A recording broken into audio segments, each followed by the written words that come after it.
Halo semua, inilah Praksa Insight, saya Hardi Hermawan. Dan Anda semua pasti sudah mendengar sebuah program yang digadang-gadang akan mengubah lanskap perekonomian Indonesia, akan mengubah wajah ekonomi desa di Indonesia. Namanya Koperasi Merah Putih, atau ada juga yang menyebut Koperasi Desa Merah Putih. Targetnya tidak main-main, puluhan ribu koperasi akan dibangun dan menjangkau hampir seluruh desa di Indonesia. Harapannya koperasi ini akan menjadi pusat distribusi sembako, pusat pembiayaan, pusat perdagangan hasil bumi, hingga menjadi motor penggerak ekonomi rakyat. Tentu saja di atas kertas gagasan ini sangat-sangat menarik, sulit untuk ditolak. Apalagi sejak awal kemerdekaan yang namanya koperasi memang ditempatkan sebagai sokoguru perekonomian nasional. Koperasi dinilai cocok bagi Indonesia. Dia bukan kapitalisme yang memusatkan kekuasaan ekonomi pada segelintir elit. Koperasi bukan pula etatisme yang menyerahkan semua urusan perekonomian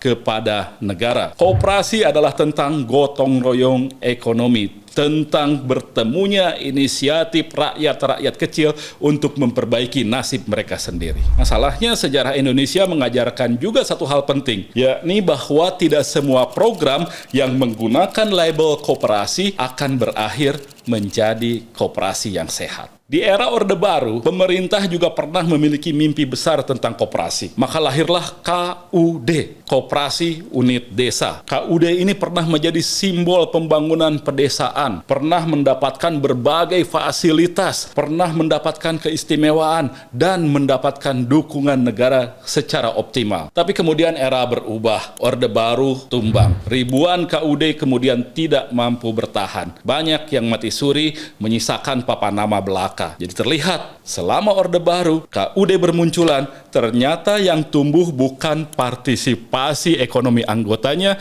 melainkan ketergantungan pada proyek pemerintah. Ingat pula, kita pernah memiliki program kredit usaha tani, KUT. Itu juga ditujukan bagi koperasi-koperasi. Program ini digelontorkan dengan niat mulia membantu para petani yang kemudian ujung-ujungnya meninggalkan warisan kredit macet hingga triliunan rupiah. Sampai bertahun-tahun kemudian persoalan ini masih menjadi beban negara. Jadi dari yang sudah-sudah kita lihat pola yang hampir sama. Negara menyuntikkan modal, lembaga dibentuk secara masif, target kuantitas dicapai, tapi tata kelolanya tertinggal di belakang. Apa yang telah diajarkan oleh sejarah itulah yang kemudian harusnya menjadi pelajaran bagi Koperasi Merah Putih. Resiko terbesar Koperasi Merah Putih bukan cuma tentang tingginya atau besarnya nilai anggaran, tapi juga tentang bagaimana cara koperasi itu dibentuk, bagaimana cara koperasi itu dikelola. Sebab esensi dari koperasi adalah keanggotaan yang sukarela, partisipasi dan kontrol dari anggota, bukan dari birokrasi, bukan dari satgas, bukan dari instruksi petinggi negara. Ada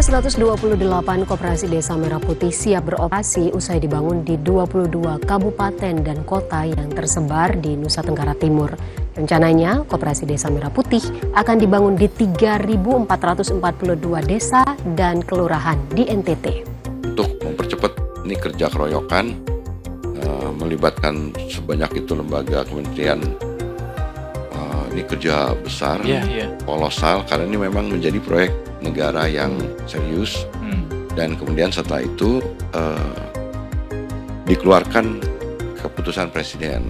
Dalam tradisi koperasi di dunia, kebutuhan rakyat muncul, lalu kemudian muncul juga komunikasi, muncul kepercayaan, dan koperasi lahir secara alamiah. Itu sebabnya Koperasi Merah Putih riskan hanya menjadi program pemerintah, bukan milik masyarakat. Sudah begitu, skala pembentukan koperasi yang sangat besar, 80.000 koperasi, juga wajar menimbulkan pertanyaan, sudahkah kita punya 80.000 manajer koperasi yang siap? Apakah kita memiliki 80.000 sistem pengawasan yang otentik? Apakah kita memiliki 80.000 pengurus yang memahami tata kerja koperasi modern? Sebab membangun koperasi bukan hanya membangun gedung. Membangun gedung itu mudah, tapi membangun organisasi bisnis yang sehat jauh lebih sulit. Dan tanpa sistem pengawasan yang kuat, Koperasi Merah Putih bisa menjadi sumber korupsi yang baru. Koperasi Merah Putih melibatkan ribuan titik, melibatkan banyak sekali aktor tersebar di seluruh Indonesia. Padahal kita tahu ketika tanggung jawab tersebar terlalu luas, biasanya itu sangat sulit untuk diawasi. Betul, desa memang membutuhkan penguatan ekonomi. Petani perlu peningkatan daya tawar, nelayan perlu akses pasar, UMKM perlu akses pembiayaan. Itu semua benar. Tapi sekali lagi, kita harus belajar dari sejarah. Jangan sampai kita mengulang cerita-cerita bahwa semua masalah seolah-olah bisa diselesaikan dengan membentuk banyak lembaga baru. Koperasi yang sejati tidak dibangun oleh instruksi. Koperasi yang sejati tumbuh dari kepercayaan sesama anggotanya, tekad dan niat dari sesama anggotanya. Kepercayaan, niat, dan tekad tidak bisa direkayasa. Saya Hardi Hermawan. Terima kasih.